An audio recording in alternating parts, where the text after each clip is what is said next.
Hello and welcome to Do-It-Yourself channel.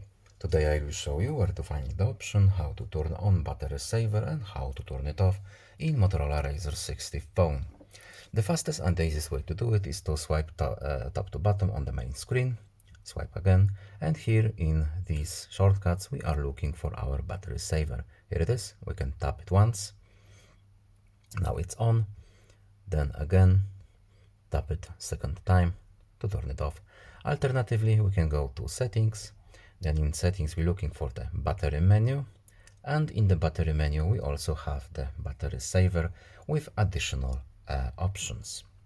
So we can enable it using this switch here, and we can disable it using the same switch. And that's all. I hope this video was helpful to you. Please leave a like and subscribe. Have a nice day and see you in the next video. Goodbye.